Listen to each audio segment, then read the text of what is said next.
Hola, ¿cómo estás? Y bienvenido a un episodio nuevo de tu podcast, Tu Amiga Freelancer. Si es primera vez que estás escuchando este podcast, yo soy Milagros, pero me puedes decir Mila. Básicamente mi objetivo con este podcast es ser esa amiga freelancer, esa amiga diseñadora que te hubiese gustado tener al principio cuando empezaste tu carrera. Y bueno, en el episodio de hoy estaremos hablando de un tema que me parece bastante interesante y son los famosos logotipos o los logos. Entre las cosas que estaremos hablando el día de hoy, te estaré explicando, ya seas diseñador gráfico o cualquier persona con un proyecto o una empresa, por qué no debes tener solo un logo, cuál es la forma correcta de presentar los logos, cuántas propuestas del logo deberías enviar, las variaciones del logo y más. Así que bueno, empecemos con el capítulo del día de hoy. Lo primero es que vamos a empezar a hablar de los logos. Y es que cuando los clientes siempre se me acercan, hay un debate que siempre está presente de que me piden, bueno, Milagros, pero yo no quiero una identidad visual, yo quiero solo un logo. ¿Cuánto me cuesta hacer solo un logo? Y algo que es bastante complicado de explicarles es que no hago solo un logo. Solo un logo no te va a servir. Ya sea que estés empezando tu carrera como diseñador o que tengas un emprendimiento, tener solo un logo es lo peor que puedes hacer. Y te explico por qué. A ver, tener una identidad visual, tener un proyecto, va más allá de tener solo un logo bonito, sino que ahora, en este mundo tan cambiante que vivimos, ya solo un logo no es suficiente para desarrollar bien un proyecto. Te pongo un ejemplo. Con páginas web, por ejemplo. Las páginas web ahorita, en la actualidad, se diseñan para distintos dispositivos, ¿verdad? Como el teléfono, la tablet, la computadora. Entonces, el mismo diseño que tú haces para la versión de escritorio de la computadora no es el mismo que tú haces para una versión móvil o una versión de tablet. Eso mismo pasa con los logos y con las identidades visuales. Se deben diseñar distintas versiones de un mismo logo. Entonces, si yo como cliente tengo solo una versión, esto me va a limitar mucho. Si yo quiero poner ese logo en mi foto de perfil de Instagram, lo que voy a hacer es que simplemente no se va a leer porque no tengo una versión adaptada para eso. Entonces, eso es lo que yo trato de explicarle a los clientes cuando me dicen, bueno, Milagros, pero es que yo quiero solo un logo, yo no quiero la identidad completa, ¿por qué no me ofreces solo un logo? Y es como diseñadora, es mi responsabilidad diseñarte algo que te sirva. Entonces, si yo vengo y te diseño solo un logo, cuando tú lo vayas a usar, vas a tener muchos problemas y lo más probable es que regreses a mí con este problema. Entonces, si también eres un diseñador que está comenzando, es importante que no ofrezcas solo un logo.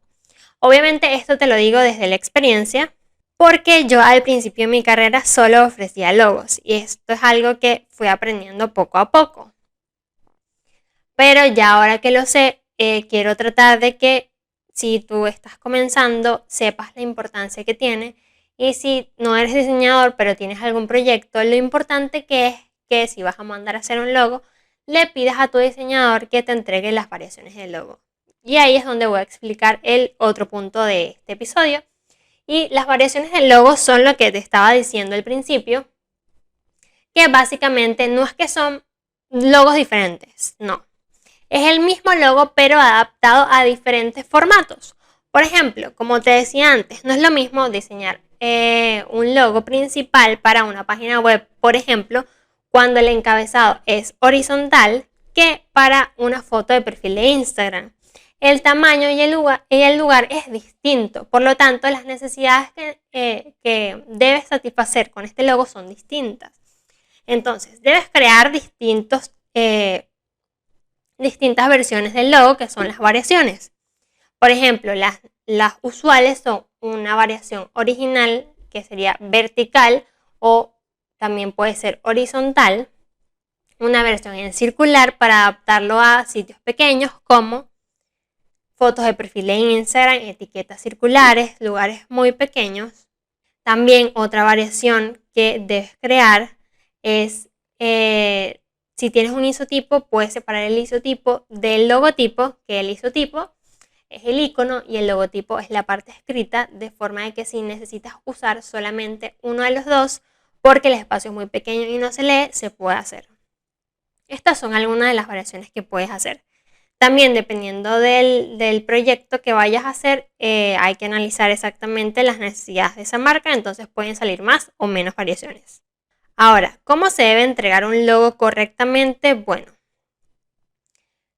yo cuando estaba comenzando, tengo que admitir que entregaba mis logos horrible.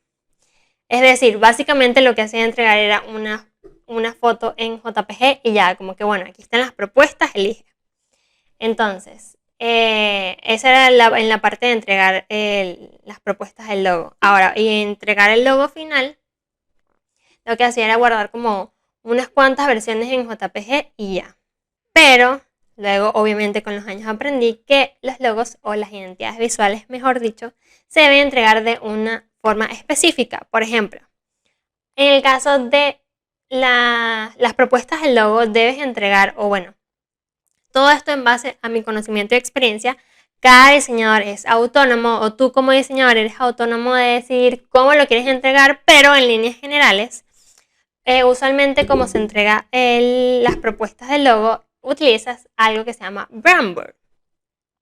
¿Y qué es un Brandboard? Bueno, es un tablero, por decirlo de alguna forma, un documento donde condensas la información más importante de la marca.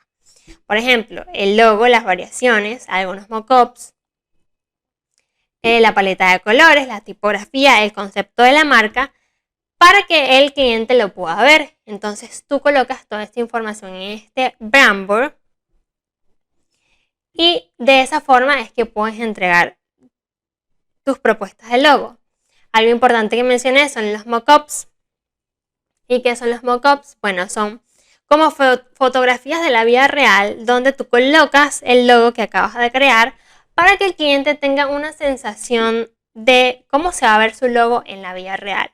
Entonces esto le ayuda bastante a decidir, porque no es lo mismo ver una imagen plana que no te transmite mucho a que ver ya tu logo como en la vida real. Por ejemplo, una taza, una camisa. Además que le creas emoción al cliente. Entonces, si no estás usando mockups, tienes que utilizarlos. Son bastante fáciles de conseguir y bueno, esto lo voy a especificar si te interesa este tema en un nuevo episodio. Pero por ahora, volviendo al tema del Brandboard, básicamente eso es lo que contiene un Brandboard. Ahora, antes de llegar al Brandboard me faltó incluir algo que se llama el Moodboard. El Moodboard depende de ti cómo lo quieras de verdad hacer, como me refiero al diseño como tal, porque es bastante libre. Antes de llegar a las propuestas del logo, primero debes hacer un moodboard. ¿Para qué te sirve esto? Bueno, básicamente el moodboard es como un tablero de inspiración que te va a ayudar a llegar a la paleta de colores, al look final de la marca, etc. Es un collage de fotos. Tú vas a agarrar fotos de internet. En realidad, en esta parte únicamente no importa mucho si son fotos con derechos de autor o no, porque simplemente es para uso personal de la marca, no lo vamos a publicar en ningún lado.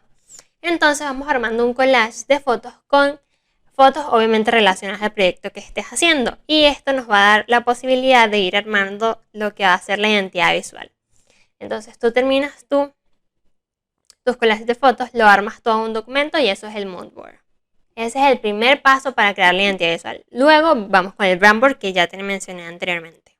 Ahora, un tema también que es un poco polémico es cuántas propuestas de logo entregar. A ver, como si escuchaste los episodios anteriores del podcast, hablé de muchos errores que yo cometí al principio cuando estaba comenzando. Y es que uno de los errores que yo cometía era que primero no dejaba claro cuántas propuestas de logo yo iba a entregar. Y terminaba haciendo miles de propuestas de logo, no sé, más de 5 o de 10. Y esto, aparte de que confunde al cliente, no es sano para ti como freelancer, o como cliente tampoco es sano. Ver tantas propuestas, terminas abrumado y no sabes qué elegir. Entonces, de acuerdo a mi experiencia, yo, Milagros, entrego únicamente 2 propuestas. De hecho, estoy analizando la posibilidad de entregar una sola. porque al principio de mi carrera, aparte de que entregaba bastantes propuestas, fui aprendiendo y las fui acortando a 3 propuestas, luego a 2 propuestas, que es lo que hago actualmente. Yo no aconsejo entregar más de 2 propuestas, porque por lo general cuando nos concentramos en tantas propuestas, las últimas 2 propuestas nunca son las elegidas y por lo general son las que ya no nos gustan y estamos haciendo como de relleno. Entonces yo lo que aconsejo es que te concentres en máximo 2 propuestas y si ya tienes suficiente experiencia puedes ofrecer incluso una sola. Ahora, me imagino que otra cosa que te estarás preguntando es que, bueno, pero si yo ofrezco una sola o si ofrezco 2 propuestas y al cliente no le gusta, bueno, una forma que yo he encontrado de combatir esto de que el cliente no le gusta una propuesta es hacer las preguntas correctas. ¿Y cómo haces las preguntas correctas? Creando un brief de marca. Ahí vas a agregar todas las preguntas necesarias para que el cliente te responda acerca de tu marca. Claro, voy a hacer un episodio más adelante hablando solamente del brief, que debería llevar un brief, etc.